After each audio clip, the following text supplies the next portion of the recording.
Este computador.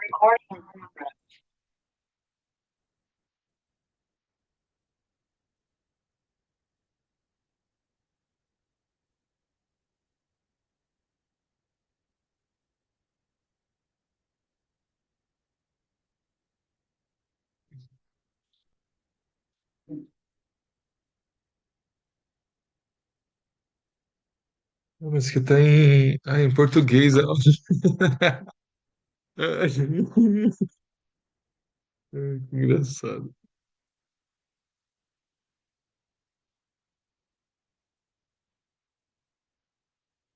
Muito bem, vamos começar. Paz do Senhor.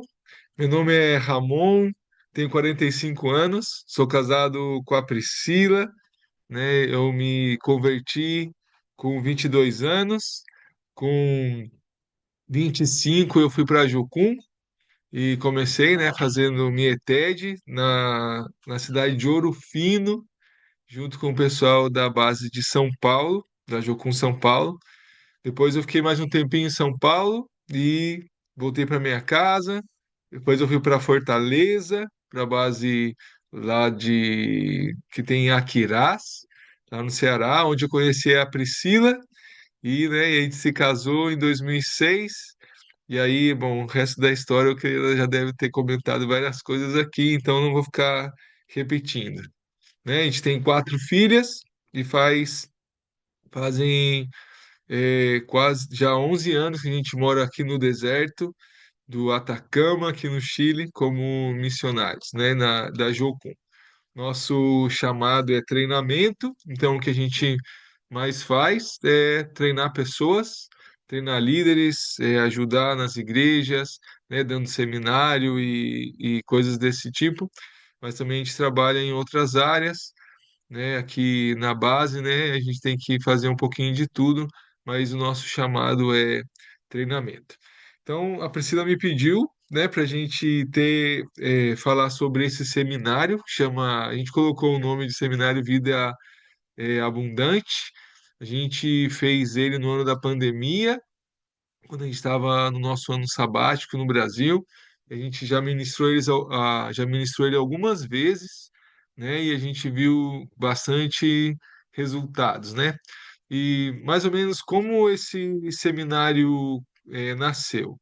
A gente voltou a liderar, a gente ficou um tempo sem liderar a escola de treinamento discipulado, e depois a gente voltou a liderar, né, eu com Priscila, e a gente ficou um tempo pensando e orando, perguntando para Deus quais eram as aulas que a gente tinha dentro de Jocum que mais tinham efeito, né, nos alunos. E a gente ficou orando algumas semanas para montar o currículo da escola que a gente ia liderar. E a gente fez lá como a gente foi entendendo em Deus e as coisas que a gente acreditou que Deus estava direcionando a gente.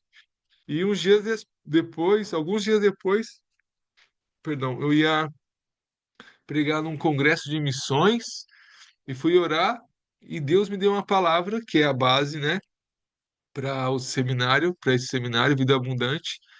E eu vi ali que o currículo que a gente tinha armado para a escola basicamente está dentro desse texto, né? E é um texto bastante forte, né? Jeremias 33, e ali está a promessa de Deus, ou o que Deus ia fazer com o povo depois do cativeiro. Então, a ideia desse texto, ou a ideia desse seminário, é quais são os passos que Deus usa para restaurar uma pessoa que, de alguma maneira, foi cativa em alguma área de sua vida, né? Então, mais ou menos essa é a ideia do seminário. E por que a gente montou e por que a gente ensina ele? Quando eu cheguei na igreja, né, no ano de 2002, então é muito fácil, né, a gente receber uma lista de coisas, as coisas que a gente tem que fazer, né, faz isso, faz aquilo, né, e eu lembro que, né, uma das coisas que eu mais ouvia é a gente tem que ser santo, né, porque o nosso Deus é santo, e falava um montão de coisa, e poucas pessoas, ou quase ninguém podia, no meu caso, né, não sei como foi no caso de vocês, mas me falar o como. Então, como desenvolver a santidade, como, né, responder ao que Deus pede da gente. Então, às vezes eu sentia essa dificuldade de entender o como. E quando, né, Deus falou desse seminário para a gente, eu vi que como esse caminho que talvez a gente perdeu, né, o caminho do como chegar lá, né, como chegar na meta, como desenvolver a santidade, desenvolver o caráter de Cristo em nós, né, que eu acho que esse é uma das principais mandamentos que Deus nos dá, né, que é aprender a amar e que é ser como Ele. Então, como chegar lá? E eu lembro que eu me esforçava muito, né? Eu fazia muito jejum, eu fazia muita coisa para conseguir cumprir essa meta, mas sem ter direito às informações do caminho. Então, eu gastei muita energia lutando contra o fruto, né? Eu lutando contra o pecado diretamente, sem entender, né, as raízes, sem entender os porquês. Então, eu gastava muito tempo, né, por não ter esse caminho. E o que gerou isso em mim muitas vezes foi pouca transformação, né, muito trabalho e pouca transformação, pouca transformação real, né, de caráter e muita frustração, porque de forma constante eu caía na mesma coisa e por fim eu pensava que talvez não era possível mesmo viver essa transformação, que era algo utópico, né? Que era, não sei, ou que isso não era para mim. Então, essa, essas caídas que foram acontecendo de forma frequente, mesmo com tanto esforço, né? Me desanimaram muito e de verdade teve tempo que eu pensei em desistir, né? E graças a Deus eu não desisti, mas eu lembro que eram tempos de muito desânimo. Até quando, né, Deus começou a me ensinar esse caminho a seguir, e aí a gente começou a ver frutos, né? Eu era muito resistente com algumas coisas, muito orgulhoso, né? Então, às vezes a Priscila falava coisas para mim, e eu falava, não, isso daí é frescura. Mas aí quando eu vi que eu não conseguia vencer mesmo algumas coisas, então eu tive que, né, romper esse orgulho e deixar as ideias dela, né, ou deixar que ela pudesse me ajudar e, e aí me levar por esse caminho, né, e claro, Deus com a gente, e aí a gente começou a ver algumas transformações, né, acontecendo em minha vida. Então, eu acredito que é bem prático, né, que pode ajudar a gente a chegar à meta, né, e não perder tanto tempo. Então vamos lá. A palavra está no livro de Jeremias, capítulo 33, né, e a partir do 6. É apenas o 6 e o 7, né, que vai ser a base do de todo esse seminário. Diz assim: Mas eu mesmo levarei a ela saúde e cura, e os curarei e lhe manifestarei transbordantes paz e segurança. Mudarei o destino de Judá e de Israel, e os reedificarei como no princípio, e os purificarei de todas as maldades com as quais pecaram contra mim, perdoarei todas as maldades que cometeram, pecando e se rebelando contra mim. Então, esse é o texto base, né, para esse seminário. Então, a primeira coisa que está aqui, que ele fala que vai fazer, trazer saúde e cura. Então, esse é o primeiro passo. E a gente vai entender por que hoje a gente vai ver essa parte, né, do saúde e cura. Depois que vai manifestar ou que vai transbordar, né, nos vai transbordar de paz e segurança. Depois diz que vai mudar o nosso destino. Em algumas versões fala que vai tirar o cativeiro, né, de Judá e de Israel e vai reedificar como no princípio. Então são essas coisas que Deus vai fazer. Depois ele vai nos purificar e depois nos vai perdoar de toda a maldade. Então essa é a sequência, os passos que Deus usa para restaurar uma pessoa que sofreu um cativeiro, né? Qual foi o contexto desse desse texto? Entendeu? Boa Só que noite. eu queria Paz. entender o porquê Tá que a bom? minha vida é esse Bom, alto e baixo. Eu sempre tentando fazer.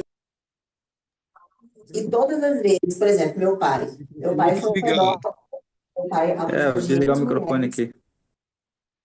Aí. Então, qual era o contexto, né, desse texto? Então, Israel estava afundado, né, em pecado e já estava condenado, né? Só faltava decidir como que ia ser, né? Se Israel ia ser destruída ou acho que você vai ter que colocar o coisa, amor, o fone. Então, se Israel ia ser destruída, né? Se o rei ia se entregar, no caso, ou não. Então, ou, ou abaixe o meu volume, que a Priscila está aqui com o computador do lado. Então, mas já estava, Deus já tinha, né, feito o julgamento, Israel ia ser levado para o cativeiro, faltava só os detalhes finais, né? Então, nesse momento, Deus mostra o que ele vai fazer depois, né, do cativeiro, como ele ia restaurar o povo de Israel, né? Então, aqui a gente vê a misericórdia de Deus. Eu fico muito impactado com isso, mesmo o povo, né, tendo chegado ao ponto que chegou com tanto pecado, tantas vezes que virou as costas para Deus, Deus ainda dá essa esperança de futuro para eles. Então, eles tinham essa possibilidade, né, de ser restaurados, de serem restaurados em Deus, né, depois do cativeiro.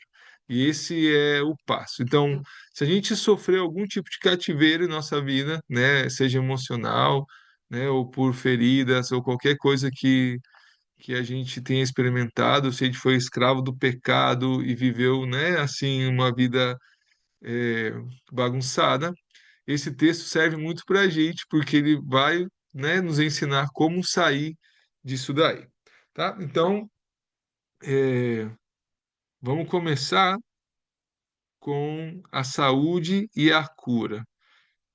Essa parte talvez fique um pouco repetitivo, por causa que a Priscila já falou, né, disso no já teve várias semanas de cura interior, mas eu vou falar um pouquinho porque a gente é diferente, então a gente pode é, explicar a mesma coisa de maneira diferente, tá bom? Só ver se eu consigo me ver aqui.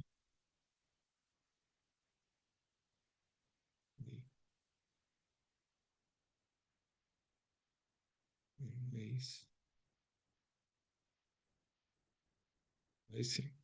Então aqui está a aula 2 porque quando eu dei um seminário, quando a gente deu o seminário, a gente falava também de tempo de devocional, mas a Priscila já ensinou isso, então a gente já vai começar direto no texto. Então, eis que trarei a ela saúde e cura e os sararei. Então vamos lá. Nesta aula falaremos sobre a importância da cura de nossa alma. Eita, ficou as coisas. Como tira isso aqui de cima, moço, sabe? Desculpa, gente. Acho que agora deu. Foi.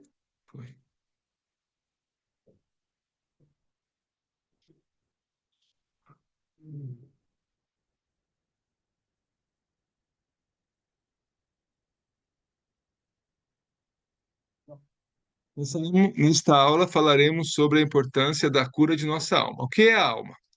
O que entendemos, o que se entende por alma? Chamaremos alma a parte de nosso ser onde estão contidos nosso instinto, nossas emoções e sensações. Também podemos chamá-lo de coração ou nosso centro emotivo. Então, nós somos divididos em três, pode colocar em três partes, né? Corpo, alma e espírito. Então, o corpo a gente sabe o que é, né?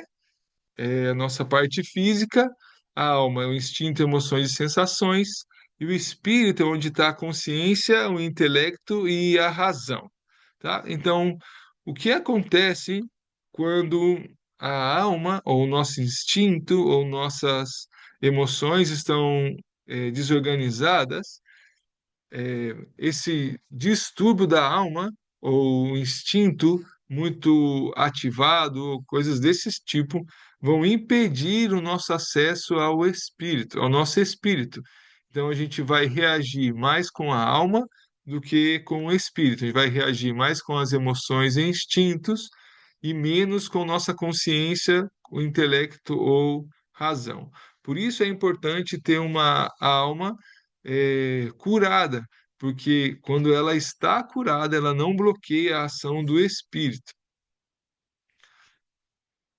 Então, a cura emocional é fundamental para alcançarmos uma vida abundante, o domínio próprio e o amor. É impossível uma pessoa ferida desenvolver a santidade ou a purificação em sua vida. E vamos ver por quê.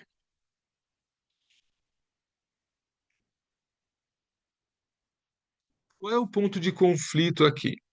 Existem pessoas que acreditam que por aceitar a Cristo, eles já são novas criaturas de forma automática. Não precisam se importar com o passado, com as feridas. Então, ao entendimento desse texto, que fala assim, se alguém está em Cristo, nova criatura é.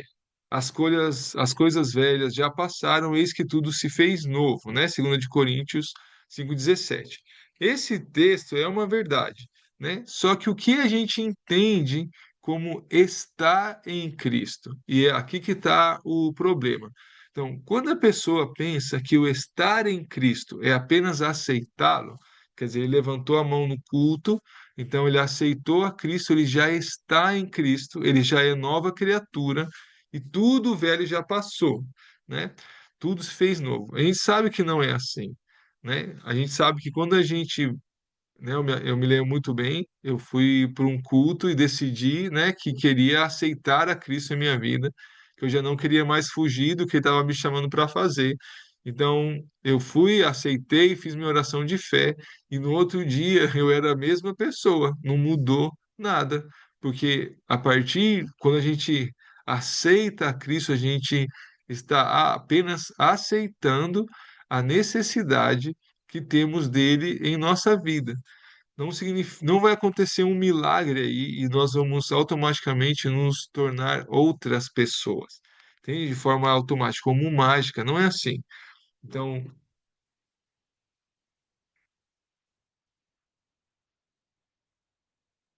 eu me lembro, uma vez a gente estava dando esse seminário aqui e tem já um senhor, já de, não sei, uns 40 anos de igreja.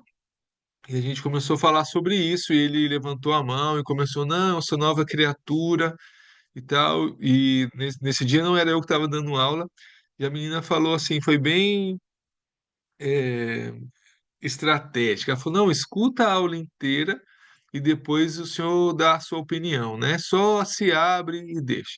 E ela começou a dar os exemplos dela, de como as feridas que ela tinha dificultavam a ela naquele momento de obedecer a Deus. E como Deus ia, à medida que Deus ia curando, ia transformando ela nessa nova criatura, de fé em fé, de glória em glória, ela conseguia obedecer de forma melhor. E esse homem, no dia seguinte, foi dar o testemunho e chorou igual criança, né, e disse que foi o retiro mais lindo da vida dele, que ele nunca tinha ouvido coisas assim, e que agora ele entendia por que que algumas coisas ele não conseguia obedecer, né? Então, aceitar a Cristo é só o começo do trabalho, é só o ponto de partida, né? E é o dia a dia com Ele, sendo transformado de glória em glória, que nós vamos ser feitos novas criaturas. Mas a Bíblia mesmo, ela já explica o que significa estar em Cristo.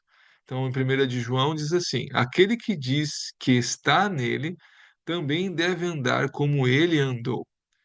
Então, a partir do momento que eu ando como ele andou, eu estou nele. E aí sim eu sou nova criatura. Então, se você ler o texto, o 1 de João, capítulo 2, né, inteiro, você vai ver, né, que não é tão simples como às vezes a gente pensa. Às vezes a gente vende a, a Cristo de uma forma muito barata, né? Tipo, só levanta a mão e vai estar tudo resolvido. E não é assim. De verdade que não é assim. Então, esse caso, esse texto especificamente, ele está falando de pessoas que, quando tudo se fez novo, é porque elas já estão andando como Cristo andava, né? Então, isso é estar nele. Então, estar nele não é apenas aceitá-lo. Estar nele é andar como ele andava. Espero que tenha ficado claro. Então, essa transformação é um processo que temos que buscar e não algo automático que acontece quando eu aceito. Esse é apenas o primeiro passo. Então, uma vez que a gente entende que a nossa alma precisa de cura, né? E que não as coisas do passado não estão resolvidas. Se a gente entende isso e aceita isso, a gente já tem, né, já dá o espaço necessário para Deus começar a trabalhar na nossa vida. Então, feridas versus santidade. As feridas impedem a nossa santificação, tá? Por quê? Então, a base para a santidade é o amor. Aquele que tem os meus mandamentos e o guarda, esse é o que me ama.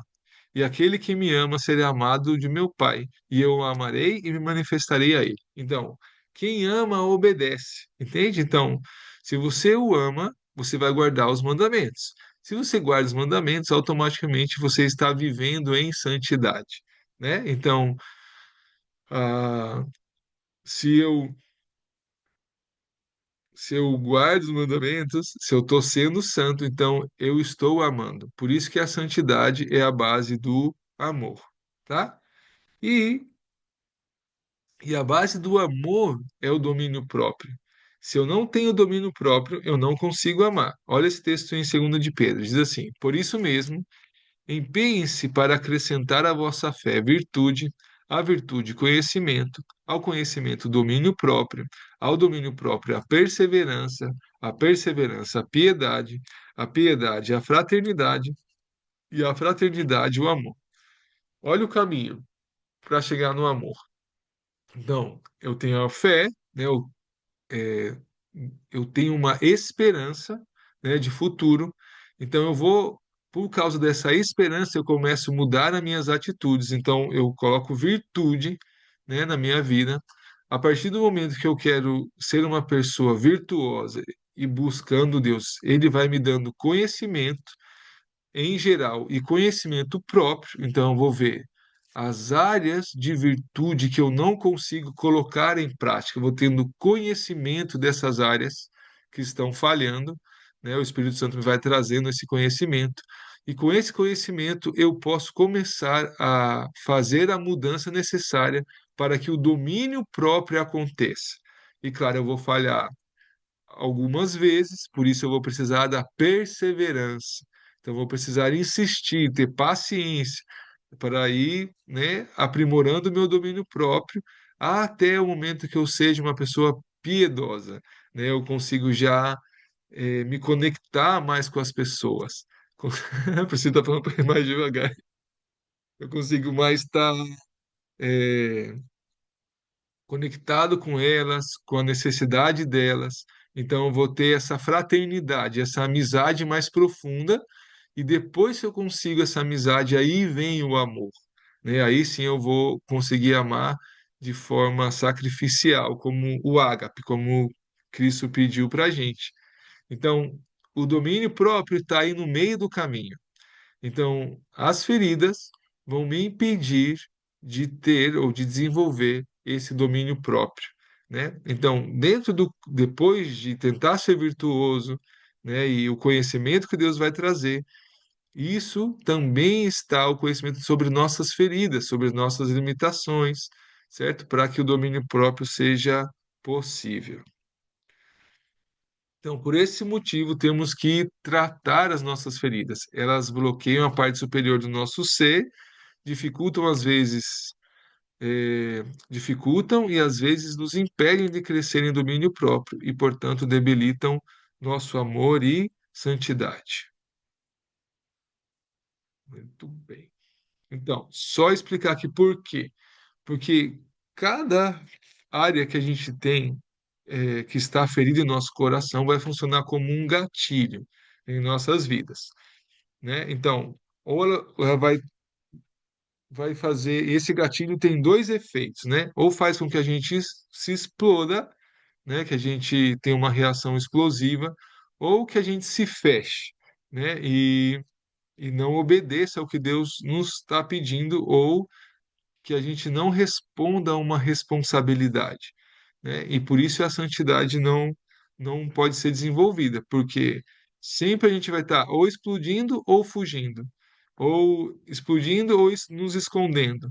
E então a gente vai fugindo, né, da responsabilidade, então a santificação não vai acontecer. Entende? Então, às vezes a gente sabe o que tem que fazer, né? O Espírito Santo tenta, né, nos mostrar uma solução ou algo que fazer e a gente não faz, ou porque a gente está com raiva, está irado, ou porque a gente está com medo, né, ou é inseguro. Então a gente ou explode ou foge. Então essas são as possibilidades. Então a gente não vai obedecer.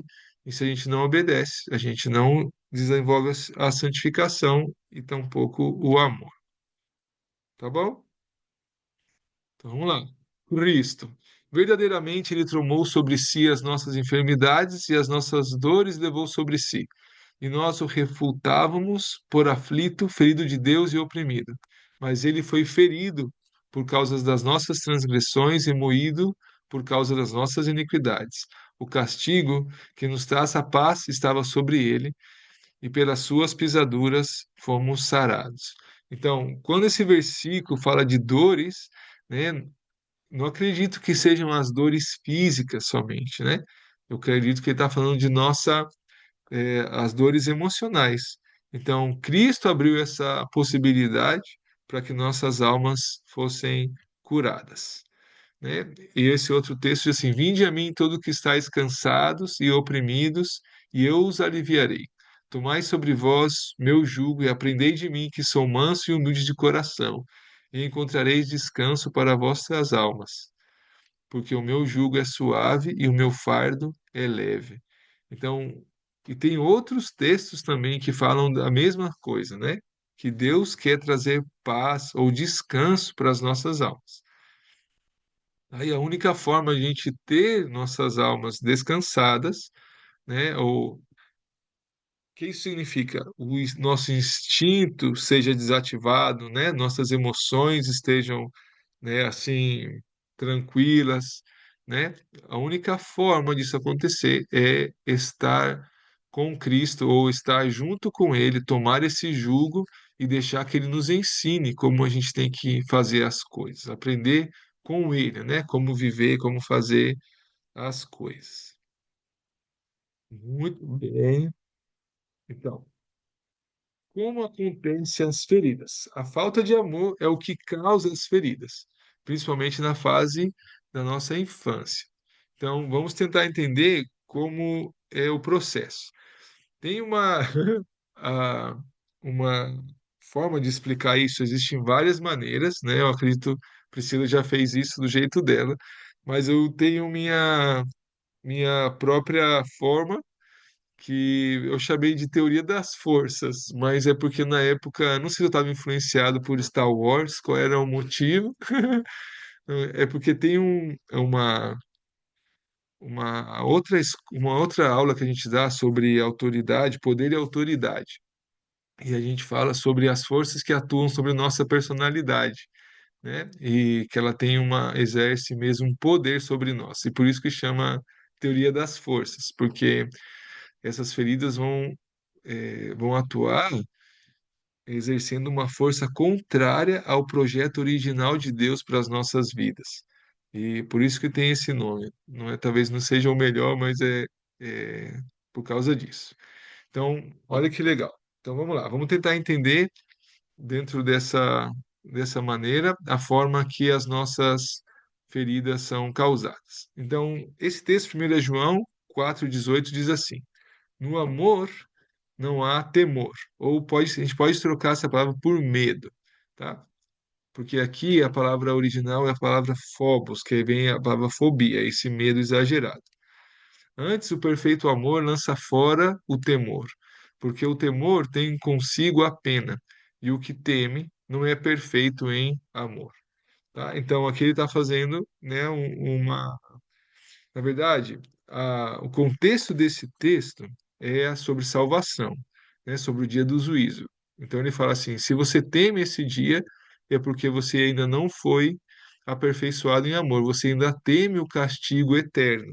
Tá? Então, se você for aperfeiçoado no amor, você não vai ter medo desse dia. Tá? Então, esse é o contexto original, mas a gente vai usar ele um pouquinho diferente. Então, eu já vou trocar aqui, em vez de usar a palavra temor, porque a palavra temor também pode ser usada de uma maneira positiva, que é o temor do Senhor, que é o temor reverente, né? E esse temor não é ruim, de maneira, ele é bom no caso, né? E agora, nesse texto específico, é o medo que ele está falando, tá? Que é o phobos. Então, lá, o que é o medo? O medo é o estado emocional suscitado pela consciência do perigo ou punição. Então, toda vez que eu sentir necessidade de autoproteção, certo? Eu vou sentir medo. Se eu subir num telhado, por exemplo, e me chegar pertinho assim da beira, começa, né, a barriga ficar fria e eu vou sentir medo porque, né, meu instinto, né, tá dizendo, olha, isso aí vai dar ruim, se você cair daí não vai dar certo. Então, o medo é o estado emocional suscitado pela consciência do perigo ou da punição, né? Quantas vezes a nossa mãe pegou a, a Havaianas e a gente já ficou, né, já sabia que a coisa não ia terminar, bem, e aí a gente sentiu medo. Tá? Então, o medo faz parte do nosso sistema de defesa, ou melhor, de sobrevivência. Cada vez que estamos expostos a alguma ameaça, seja emocional ou física, esse sistema é ativado.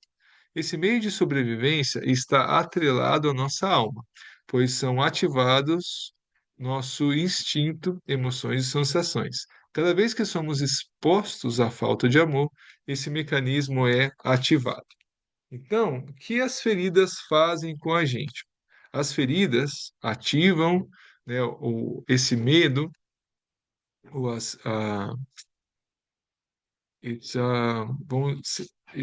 não sei se, por exemplo, o tipo de agressão, ou cada vez que a gente tem que sobreviver por algum motivo, né, ou se a gente sofreu abandono, né, ou mesmo agressão, palavras, né? Palavras feias, bullying, essas coisas. Então, isso vai ativar, né, o nosso instinto e a gente vai querer sobreviver, a gente vai encontrar uma maneira de evitar essa dor, né? Ou de sobreviver a essa dor. Então, por isso que o nosso instinto é ativado, né? Então, a ferida faz isso, ela ativa o nosso modo de sobrevivência. Então, quando a falta de amor é constante, estamos expostos à mesma atitude sempre. Então, nossa área de defesa, que era ativada ou desativada conforme a necessidade, passa a permanecer ativa e é incorporada à nossa identidade, ao nosso caráter. Depois de incorporada, mesmo que nosso ambiente mude, a atitude permanece e só será desativada mediante um processo de cura baseado em amor. Então, deixa eu tentar explicar isso melhor com um exemplo. Há uns anos atrás, uma de nossas filhas começou a mentir, né? Então, eu lembro, a gente pegou ela mentindo, ela tinha 4 anos, 3 ou 4 anos, e era fácil, né, de ver quando ela estava mentindo. Então, ela mentiu uma vez, outra e tal. E aí a gente conversou, eu e Priscila, e eu pensei assim, nossa, o diabo tá entrando na vida da minha filha, vamos orar por ela e tal. E eu fui orar o outro dia, né, assim, depois, sozinho, e Deus falou para mim assim, eu tava orando, falou, ó Deus, queremos repreender o diabo na vida da minha filha, que ela tá mentindo, não sei o quê. E Deus falou para mim assim, a culpa é sua. Aí eu falei assim, você repreende Satanás, e mas não era. Eu falei, como assim? E Deus insistiu, claro, um tempo nisso. Aí eu perguntei, como assim a culpa é minha? Ela falou, olha, sua filha começou a mentir porque ela tem medo de você. Você grita com ela. Então, para se defender, para se proteger e não ter que enfrentar os seus gritos, ela começou a mentir. Então, se você parar de gritar, ela vai parar de mentir. E esse dia, nossa, minha cara caiu, fiquei com muita vergonha e depois eu fui tentar entender. E claro, ela começou a mentir por sobrevivência. Entende? Ela estava exposta a uma tipo agressão verbal, né, os meus gritos e então para não viver, né, essa nesse circunstâncias, ela começou a mentir para evitar a dor. Então, a culpa, de verdade, a culpa era minha. Então, eu fui, né, contei para Priscila, eu orei, pedi perdão e comecei a tentar não gritar, né, e fazer esse esforço mesmo de mudar e passei essa vergonha, né, eu pedi perdão para ela pelas vezes que eu tinha gritado e tudo. E fui me esforçando para isso. E depois de um tempo, de verdade, a gente não viu mais ela mentindo. Não só isso, ela começou a contar para a gente as coisas que a gente não sabia, que a gente não tinha chegado a ver. Então ela se sentiu outra vez amada, outra vez num ambiente seguro, e ela começou a se expor. E aí, quando ela contava, a gente fazia cara de parede, falava: tá bom, filha, mas não faz mais isso não, tá bom? Mas sem gritar, sem pegar pesado com ela de novo. Claro que, né, é, foi um processo e tudo isso, né, para eu conseguir ter esse autocontrole, né, porque em minha casa era tudo no grito, então eu aprendi assim, eu repeti o padrão, então levou um tempo para não fazer mais com elas. Mas aí eu entendi isso daqui, entendeu? Então, quando o amor falha e a gente precisa sobreviver, então a gente vai desenvolver essas armas, entende? De sobrevivência. Agora, quando o ambiente é assim por muito tempo, então essa área que foi ativada, ela é incorporada à nossa identidade. E aí ela muda nossa personalidade e transforma o nosso caráter. Então a gente passa a ter um caráter pecaminoso, tá?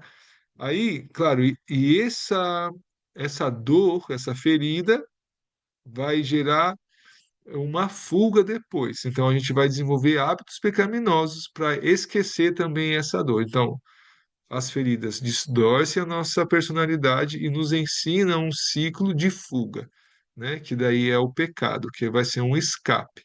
Então é assim que nossa personalidade é distorcida e é assim que a gente vai adquirindo hábitos pecaminosos, né? Como os mais difíceis de serem tirados nas nossas vidas, porque tem coisas que é fácil a gente mudar, né? Agora tem coisas não, tem coisas, essas coisas que estão enraizadas na nossa personalidade por causa das feridas que a gente sofreu, isso daí só mesmo com essa cura que Deus quer trazer para a gente em amor, tá bom?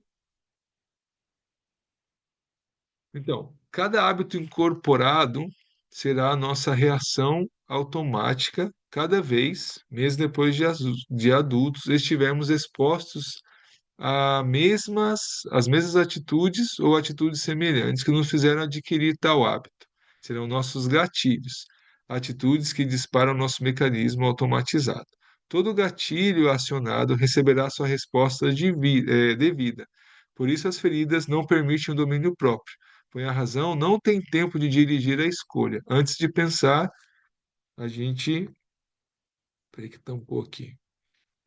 Antes de pensar, já reagimos de acordo com o que está automatizado em nós. Então, é muito comum a gente, quando a gente tem essas ferramentas de sobrevivência, a gente usar elas já sem pensar e às vezes já nem tem mais necessidade. Uma pessoa, por exemplo, que mente, aprendeu a mentir para sobreviver, depois ela vai mentir por qualquer coisa, não necessariamente ela vai estar em risco, mas já é parte dela, né? Uma pessoa, no meu caso, por exemplo, eu eh, desenvolvi o hábito de mentir para ser mais aceito, por exemplo, no grupo, em um grupo. Então, para as histórias ser mais legais, então sempre dá aquela aumentadinha, sempre faz alguma coisa, né? Então, mas por que eu fazia isso? Para ser mais legal, para ser mais aceito, né? Mas um fundo, o problema não era a mentira. O problema era a autoaceitação. Entende? O problema era o problema de identidade. Então, a mentira é o fruto. O problema de identidade é a raiz. Então, quando a gente quer lutar só contra o fruto, depois ele vai se manifestar de outra maneira. Entende? Então, a gente não consegue vencer. E o problema sempre vai estar aí. Então, por isso que a gente tem que entender de onde vieram esses hábitos, quando eles começaram e o porquê, de que maneira eu absorvi isso em minha vida, para entender o porquê e tratar essa raiz. E que se eu consigo tratar isso, então o hábito já não vai ser mais necessário. Então,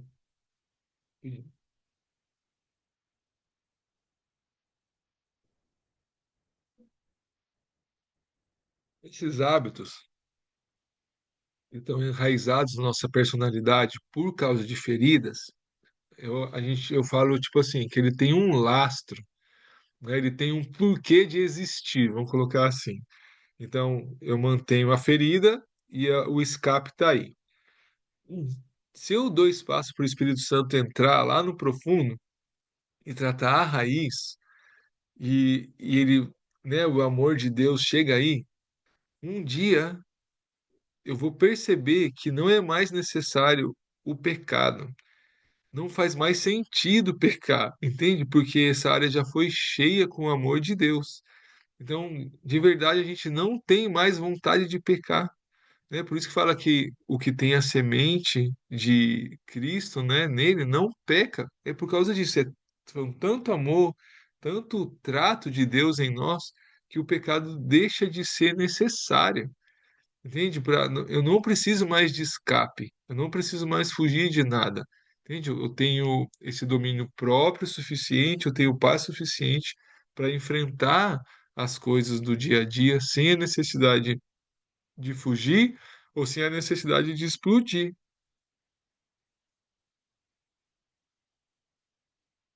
Vamos lá. Então, essa distorção em nossa personalidade, nosso caráter, gera uma dor emocional. Essa dor, esse desconforto, vai buscar um alívio, um escape, uma alternativa para esquecer, seja por um momento, esse desagrado. Nessa hora que recorremos à iniquidade e os vícios.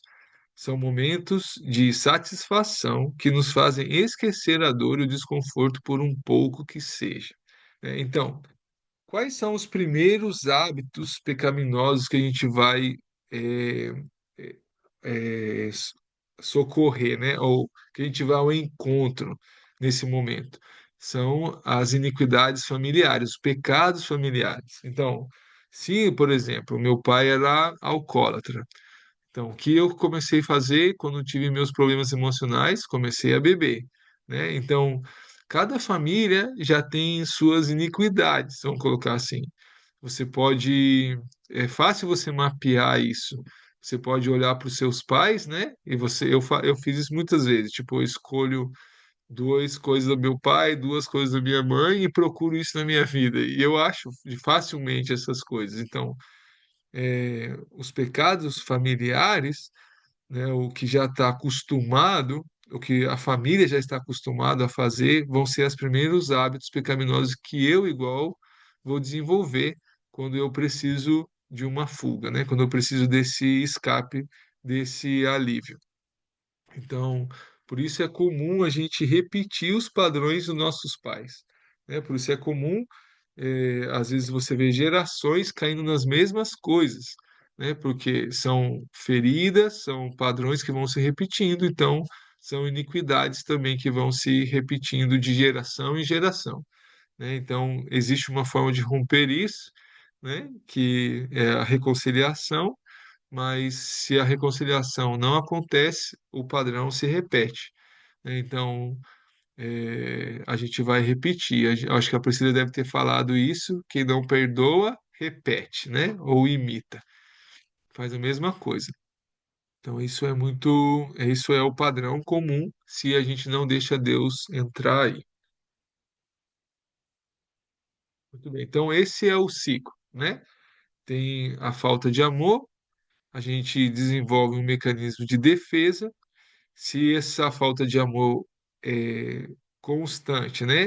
Não é uma coisa pontual, é o contexto, né? A nossa casa é assim. Então, esse mecanismo de defesa vai ser incorporado às nossas atitudes, vai distorcer a nossa personalidade, e esse deslocamento da personalidade vai gerar essa dor, e a gente vai buscar um alívio, né? Vai buscar uma saída e isso vai acontecer para cada área da nossa vida que foi atingida por essa falta de amor. Então, quanto mais desorganizada foi a nossa criação, quanto mais bagunça ou quanto mais falta de amor teve, então mais áreas para consertar eu vou ter, né? Infelizmente é assim.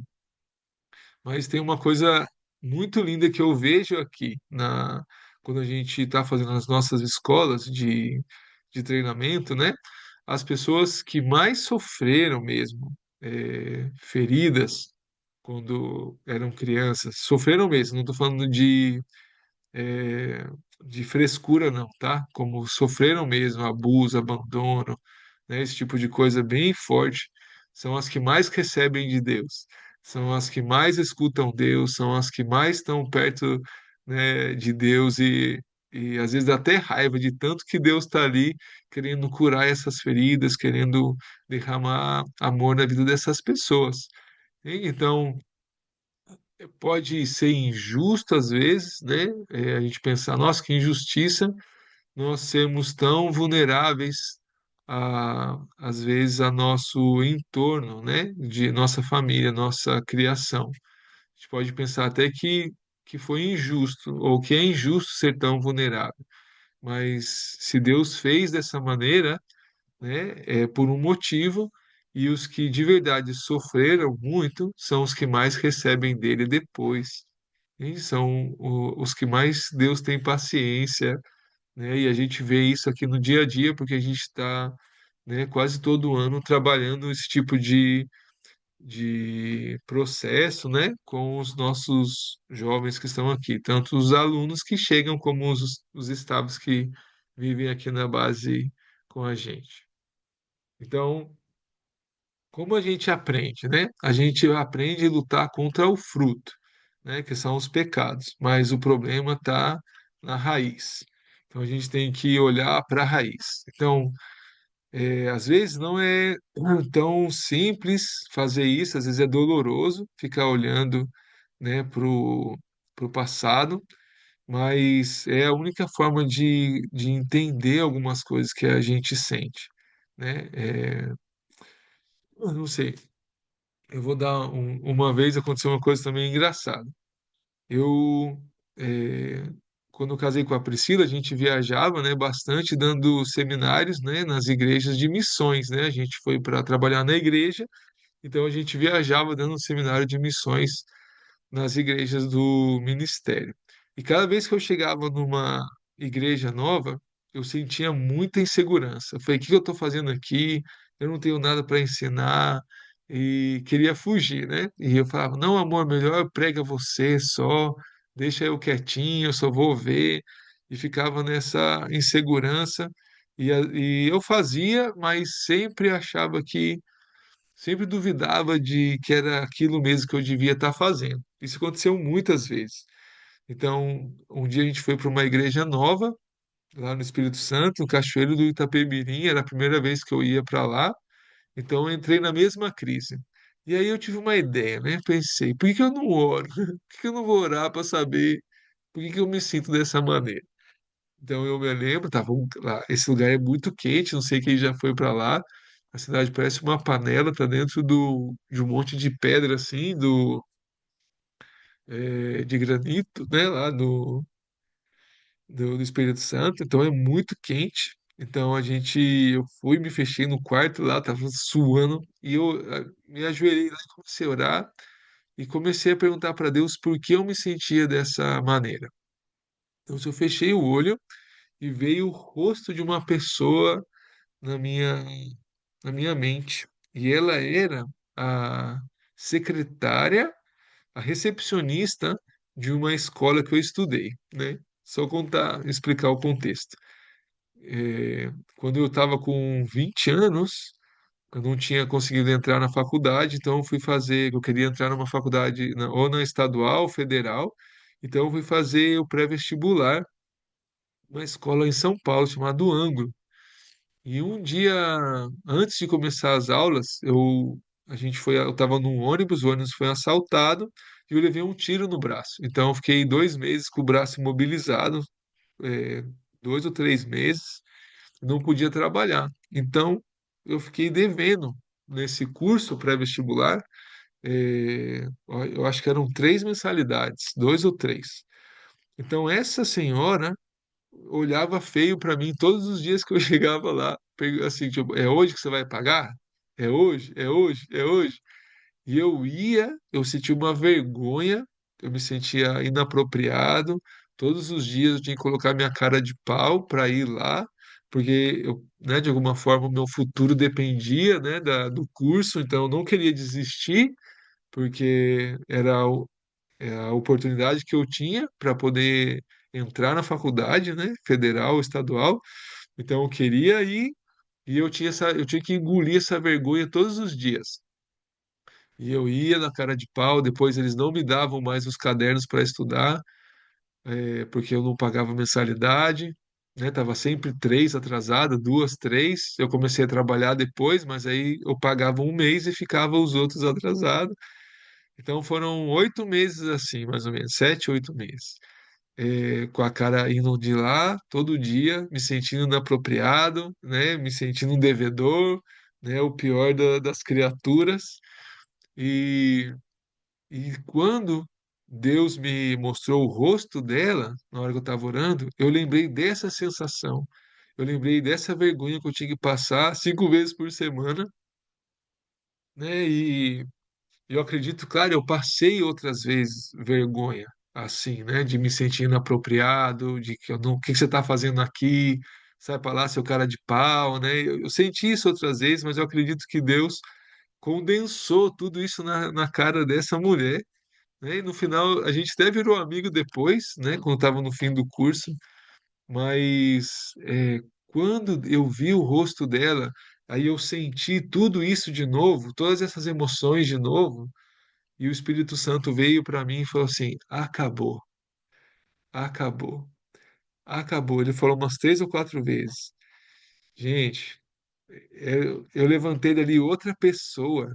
Eu falei, claro, eu não sou inapropriado, eu nasci para isso, eu nasci para isso. Eu levantei assim, virado no giraia, falei, é hoje, e saí dali, fui preguei, foi uma das noites mais lindas que eu já tive, né, pregando, mas eu entendi por que isso foi possível porque eu fui e deixei Deus me mostrar a raiz, entende? Deixei Deus me mostrar de onde estava vindo essa acusação, esse sentimento de inapropriado.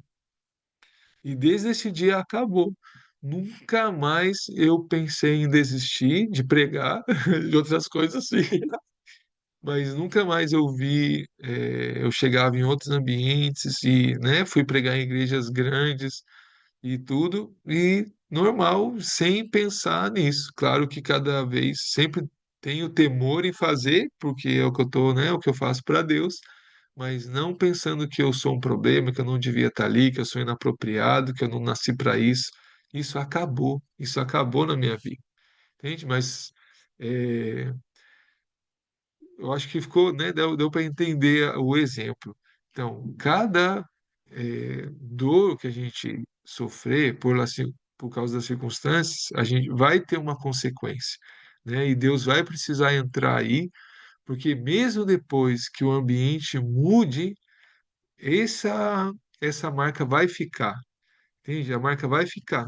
Então, eu já tinha mudado, já não estava mais na escola, já tinha casado, isso já fazia alguns 5 anos, talvez 5, 6 anos depois, e o sentimento continuava, entende? Então, ficou aí, distorceu de alguma maneira a minha personalidade e a visão que eu tinha de mim mesmo. Entende? Então, quando Deus veio, quando Deus entrou, isso, e Deus falou, acabou, ele estava falando para mim, acabou, você não deve mais, entende? Você não tem mais essa dívida, você cumpriu a sua palavra, você pagou, no fim você pagou tudo, depois eu entrei na universidade, tudo terminou bem, né? E quando o Espírito Santo falou isso para mim, esse peso saiu e eu pude fazer o que Deus esperava de mim livremente. Então, É, então, os detalhes de como Deus nos cura falaremos mais adiante. O que temos que saber por agora é a forma que Ele nos cura, ou através de que Ele nos cura. Então vamos lá. Porque Cristo, estando nós ainda fracos, morreu a seu tempo pelos ímpios. Porque apenas alguém morrerá por um justo, pois poderá ser que pelo bom alguém ouse morrer. Mas Deus prova seu amor para conosco em que Cristo morreu por nós, sendo nós ainda pecadores. Logo, muito mais agora, tendo sido justificados pelo seu sangue, seremos por ele salvos da ira. Porque se nós, sendo inimigos, fomos reconciliados com Deus pela morte de seu filho, muito mais, tendo sido já reconciliados, seremos salvos pela sua vida. Então, Deus, ele vai nos sarar ou não vai nos curar através do seu amor. Então, é o amor de Deus que cura nossa ferida. Todas nossas feridas foram causadas pela falta de amor, e todas elas serão curadas através do amor de Deus derramado em nós. Isso é lindo demais. Deus nos ensina a amar, nos amando. Ele dá primeiro, ele chama, ele cura, ele ama, ele acolhe e ele depois nos desafia. Então, nós temos que aprender a amar, certo? Esse é o nosso desafio, né? É que temos que amar nosso inimigo, né? Inclusive amar nossos inimigos. Então, Deus fala no final, Jesus resume toda a lei nessa palavra, no amor, né? Amem a Deus acima de todas as coisas e o teu próximo como a ti mesmo. Então a gente tem que aprender a amar. Esse é o fim da nossa vida, aprender a amar. Mas ninguém pode dar o que nunca recebeu. Então Deus sabe disso. Então, como Ele nos vai ensinar a amar? Vai nos ensinar a amar amando-nos. Então, Ele nos ama para a gente poder amar. Então a gente precisa entender isso e se abrir para isso. Então, às vezes, a gente quer tanto servir a Deus, a gente quer fazer tantas coisas para Ele, sem experimentar esse amor, sem deixar ser amado e cuidado por Ele. Então, nós fazemos, né? A gente pode fazer muitas coisas e a gente termina cansado, frustrado, sentindo ainda inapropriado, ou sentindo sozinho, sentindo cansado, mas porque a gente não está fazendo com ele. Então, a gente precisa parar e perguntar: onde eu não me sinto amado? Ou onde eu não consigo amar? E se eu não consigo amar é porque eu não aprendi. E aí eu preciso deixar que Deus me ensine. Então, eu acho legal, eu acho lindo quando Jesus chama os discípulos, eu acho, em Marcos está assim, ele fala assim, e chamou, né, Jesus os 12 para estar com ele e depois nos enviou a pregar. Então, a gente precisa ter esse tempo para estar com Deus, para deixar ser amados por Ele. E esse amor que a gente receber dele é o que a gente vai dar para as pessoas, porque ninguém pode dar o que nunca recebeu. Então, para vencer o pecado, temos que entender que ele é fruto de alguma coisa que não a raiz de nossos problemas. A raiz são as outras. As raízes são as outras. Cada mentira que acreditamos sobre nós, cada ferida que nos foi causada, cada abandono que sofremos, abuso, etc., nos fizeram recorrer ao pecado. Não quero tirar nossa responsabilidade pelo pecado, de forma alguma. Só estou chamando a atenção para a causa. Se lutamos contra o pecado, que é a atitude resultante, sem tratar a raiz, o fruto aparecerá outra vez manifestado em outro, espera que tapou aqui, em outro vício. Por isso temos que atacar a raiz para poder vencer o fruto, tá? Então assim, tem gente que é cara de pau mesmo, tá? Então, é cara de pau, ama o pecado. Para essas pessoas não tem o que fazer. Então, isso daqui é para quem quer vencer o pecado, entendeu? Então, são para essas pessoas. Então, uma pessoa que luta constantemente com o pecado e não está vencendo, é porque talvez não está lutando da forma correta, está atacando, né, o fruto e não está buscando a raiz. E então é disso que a gente está falando. Então, não estou tirando a responsabilidade. Nós temos que vencer o pecado, tá? Mas esse vencer o pecado vai ser consequência do amor de Deus tocando as raízes da nossa alma, entende? Tocando a raiz de nossos problemas. Esse, o pecado vai sumir quando isso acontecer, tá? Senão a gente só vai trocar de vício, tá? Você vai estar trocando. Uma vez, uma hora é comer, outra hora é comprar, outra hora é pornografia, outra hora é álcool, outra hora é maconha e cada hora uma coisa, né? Porque no fundo o problema mesmo não está sendo solucionado. Tá bom? Então, por que o amor? Espera aí um pouquinho.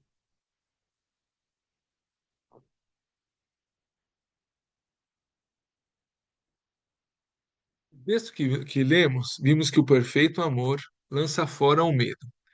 Temos que entender como isso é possível, qual é o mecanismo. Então, a gente começou lendo esse texto, certo? Que o verdadeiro amor lança fora o medo. Então, por quê, né? Como isso acontece? Como isso é possível? Então, olha que legal. Diante do perfeito amor, não existe a necessidade de autoproteção. Todas as nossas defesas podem ser desarmadas, nosso instinto de sobrevivência desativado, pois saberemos que estamos completamente seguros. É por isso que no amor não existe medo. É lindo, não? Então, lembra que o instinto de proteção, ou medo, né, ele é ativado por causa da necessidade da sobrevivência. Quando essa necessidade de sobreviver já não é necessária, já estamos seguros outra vez, né? Então, esse instinto ele é desarmado. Então, o amor lança fora o medo por causa disso, porque diante do perfeito amor não existe necessidade de autoproteção. Então, quando eu sou tocado por amor, pelo amor de Deus, eu não preciso mais me proteger dele. Não preciso mais me proteger das coisas que acontecem, porque Deus já me protege, eu já estou seguro.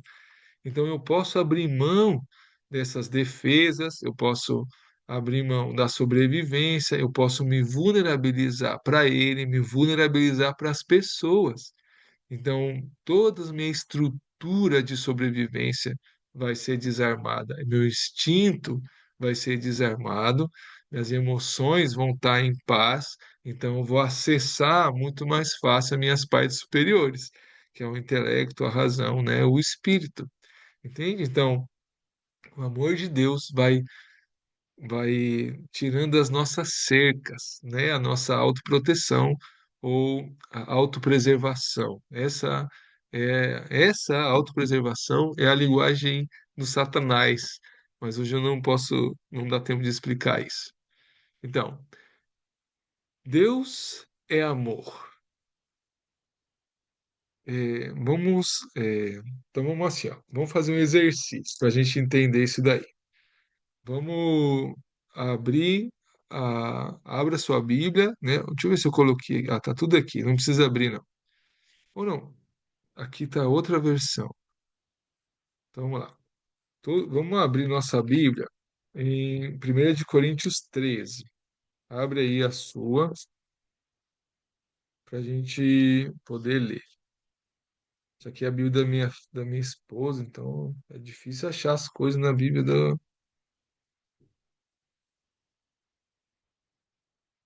Então, 1 Coríntios 13, do 4 ao 7. Então, diz assim, ó, o amor é paciente, o amor é benigno, não é invejoso, não se vangloria, não se orgulha, não se porta com indecência, não busca os próprios interesses, não se enfurece, não guarda ressentimento do mal, não se alegra com a injustiça, mas congratula-se com a verdade. O amor tudo sofre, tudo crê, tudo espera e tudo suporta. Então, a Bíblia diz que Deus é amor, certo? Então, se a gente pegar a palavra amor desse texto, a gente tira ela e a gente substitui pela palavra Deus, tá? Para a gente entender, a gente vai entender como Deus é. Então, diz assim: se a gente faz esse exercício, vai ser assim: Deus é paciente, Deus é benigno, Deus não é invejoso, Deus não se vangloria, Deus não se orgulha, não se porta com indecência. Deus não busca seus próprios interesses. Deus não se enfurece, não guarda ressentimento do mal.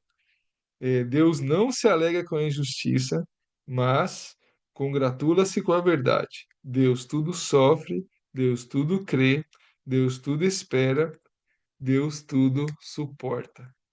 Esse é o nosso Deus. Esse é o nosso Deus. Agora, a gente precisa se proteger de uma pessoa assim. Se a gente conhecesse uma pessoa assim, a gente ia se defender dela, a gente ia se proteger dela? Eu acredito que não, certo? Por isso que o amor de Deus lança fora todo o nosso medo, toda essa necessidade de sobreviver, todas as nossas feridas, todos os nossos gatilhos.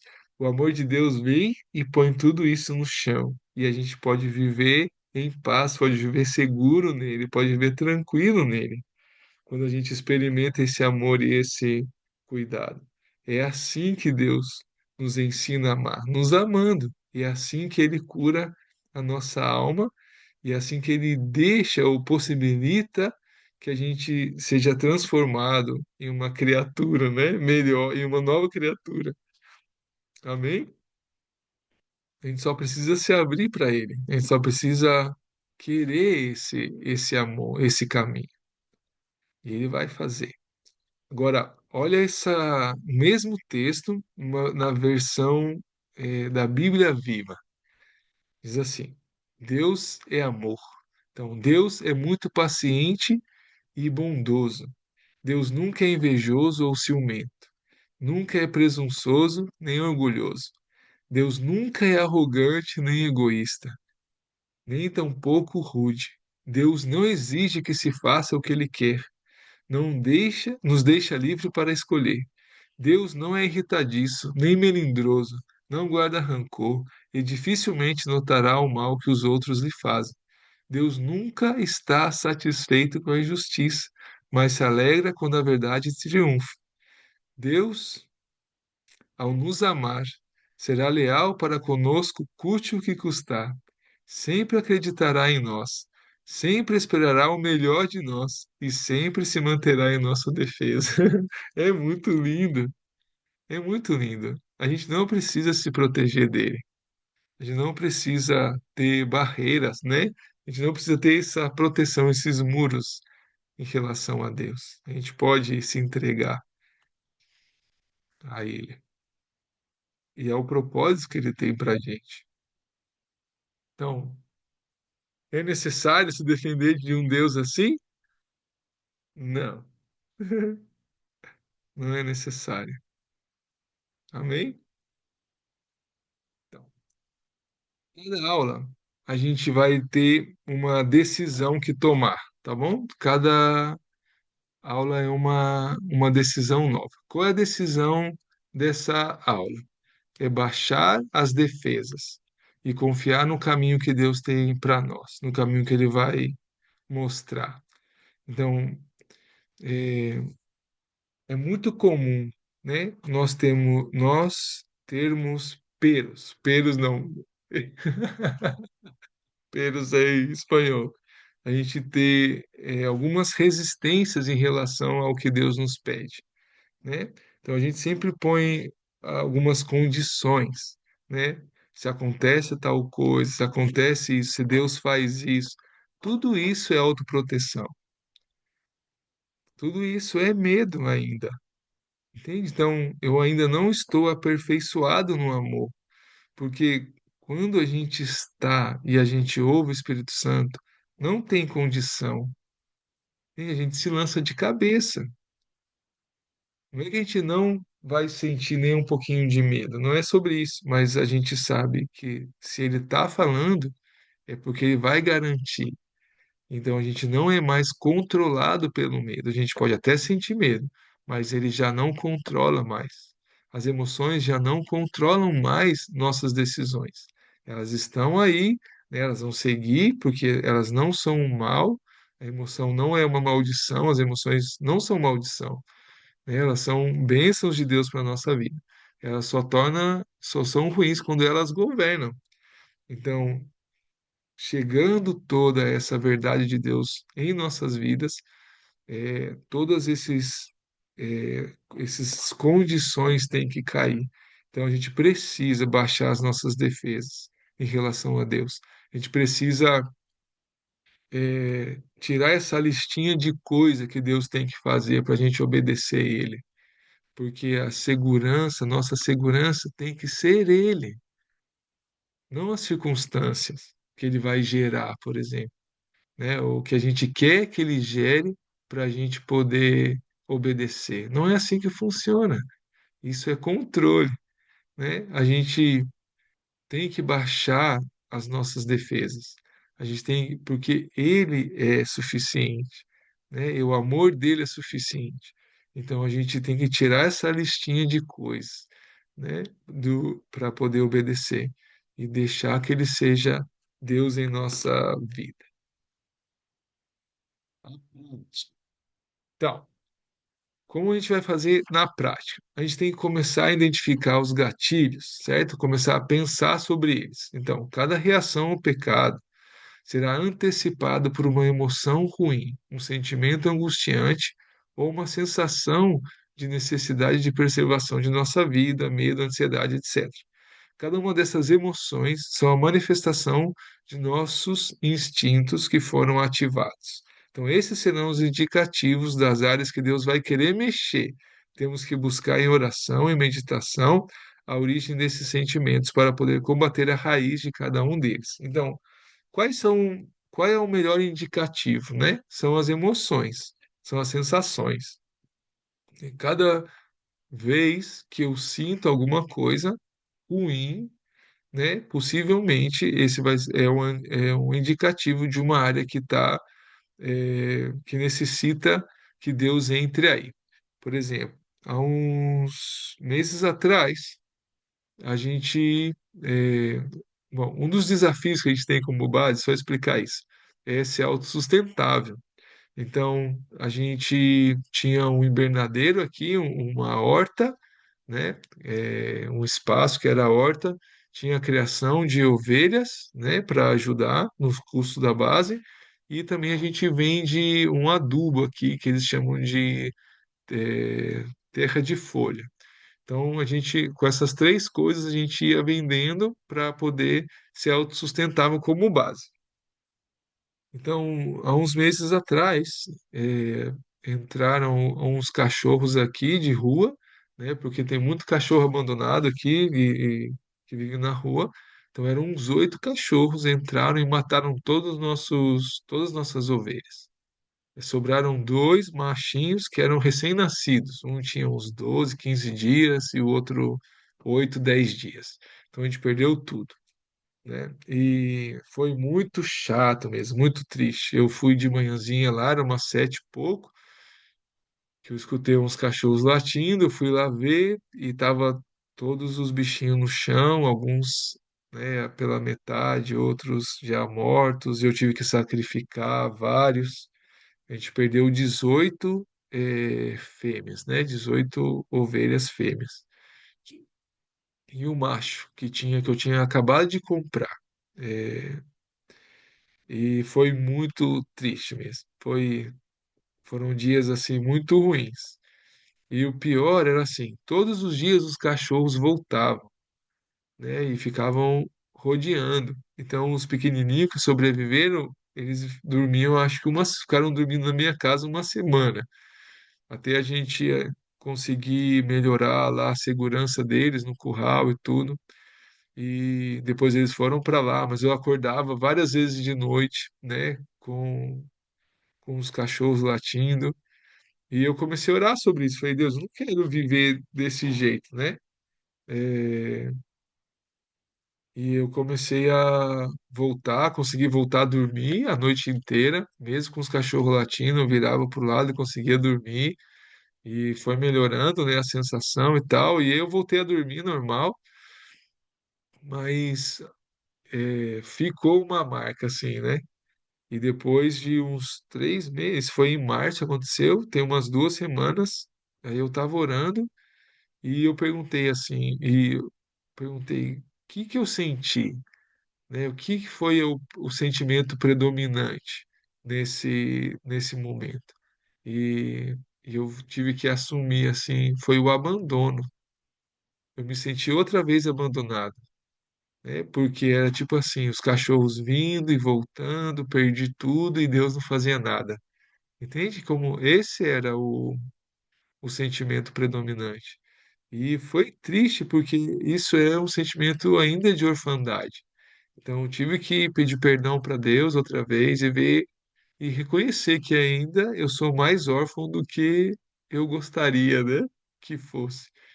E claro, eu entendi isso, pedi perdão para Deus e, né, essas coisas vão acontecer, infelizmente, coisas ruins vão acontecer, mas Deus continua sendo o mesmo. Ele continua sendo o meu Deus, o meu Pai, o meu Deus de amor. Ele não mudou isso, não muda, não mudou quem ele é. O problema foi só a forma que eu estava percebendo as circunstâncias. E eu sei que eu não estou sozinho. Entende? Então, por isso eu pedi perdão e, e pronto. A partir desse dia, meu ânimo mudou. Entende? Voltei a sonhar, vamos colocar assim, porque eu entendi que eu não estou sozinho, eu não estou abandonado aqui. Então, os sentimentos, né, esses sentimentos angustiantes, eles são os indicativos das áreas que necessitam cura, tá? Ou necessitam amor de Deus. Então, a gente não põe atenção às vezes nos sentimentos. A gente está acostumado a viver o dia e atropelar eles. Então, agora, a gente tem que parar, né, no nosso tempo a solas, o tempo devocional, o tempo de meditação, e cada vez que eu identifico um desses sentimentos, né, seja de ser inapropriado, de estar sozinho, de estar abandonado, de não servir para nada, esse tipo de coisa, ansiedade, medo. Então, eu tenho que parar e perguntar, tá, como essa coisa, esse troço começou na minha vida? Em que momento? Quais foram as circunstâncias? E ir para lá e buscar essa raiz para Deus poder derramar amor aí. Então, essa é a prática. E acabou por hoje. Por hoje é só, pessoal. Tem alguma pergunta? A Gabi já viu, né? O 2021, eu acho que a gente fez a primeira vez esse seminário e algumas pessoas lá do Espírito Santo e de Pindamonhangaba participaram. Nossa, que morena linda que está aqui.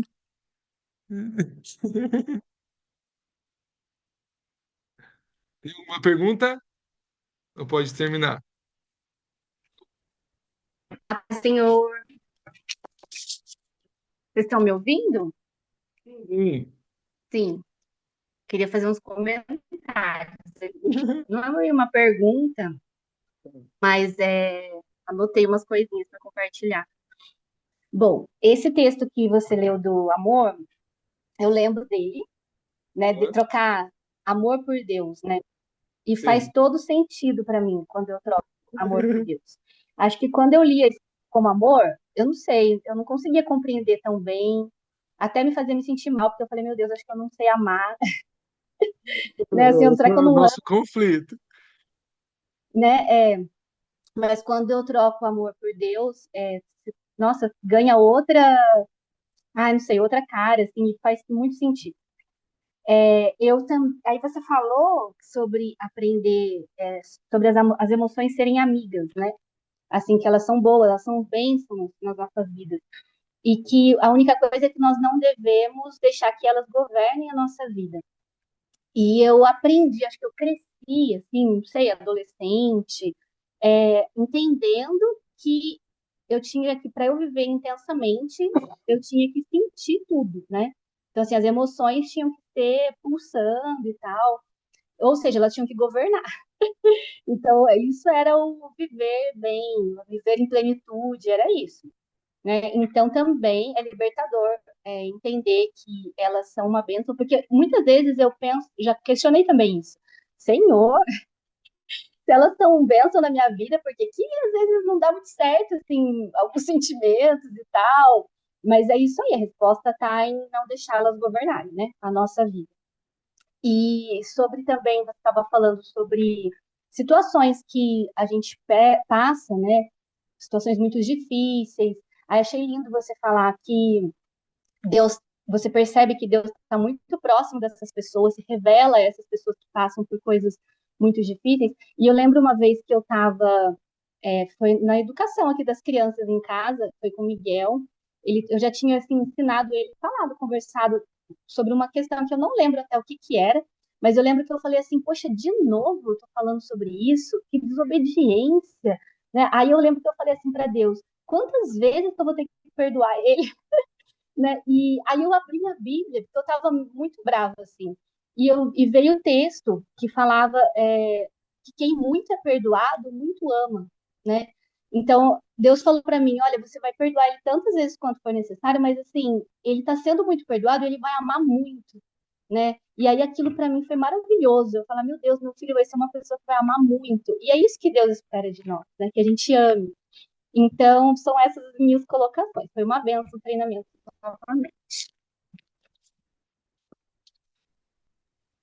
Obrigado, Gabi. É isso aí, né? A gente aprende É, muito com os filhos, né? A gente passa cada vergonha. Eu falava isso também é verdade. para Deus. Eu falava, quantas vezes, Deus, eu vou ter que perdoar, falar a mesma coisa? Aí Deus falou para mim assim, eu te pergunto É. mesmo, quantas vezes eu tive que falar a mesma coisa para você? Sim, é Aí, tá verdade. bom, tá certo. Mas, É. então tá bom, eu esqueci de orar no começo, vamos orar agora no final então, pra gente terminar. Obrigado, Gabi.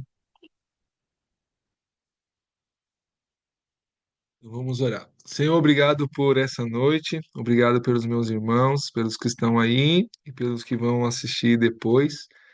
E, Senhor, eu quero agradecer ao Senhor essa oportunidade de poder estar com eles, né, de poder ministrar essa palavra e um pouquinho das coisas que o Senhor nos tem ensinado.